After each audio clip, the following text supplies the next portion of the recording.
Welcome to the Salmon Runs YouTube. Enjoy the video.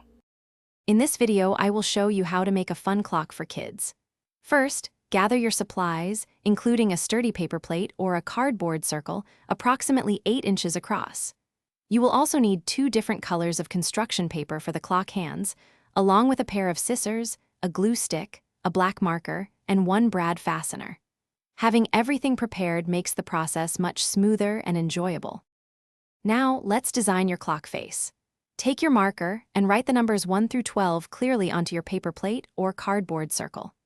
Make sure to space these numbers evenly, just as they appear on a standard clock, placing 12 at the very top and 6 at the bottom, with 3 and 9 on the sides.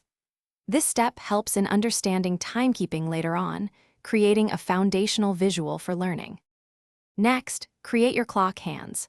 Cut 2 distinct hands from your different colored construction papers, making one hand noticeably longer to represent the minute hand and the shorter one for hours. Carefully use the brad fastener to secure both hands through the center of your clock face.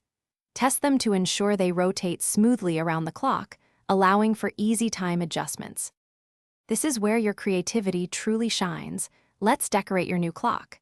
Use stickers, glitter, crayons, or even small drawings to personalize it completely. You could add a small sun sticker at 12 and a moon at 6 for morning and night visual cues. Making it visually appealing helps children engage with the learning process more enthusiastically. Have fun with all your favorite colors and designs. Thanks for watching. Consider subscribing if we helped you.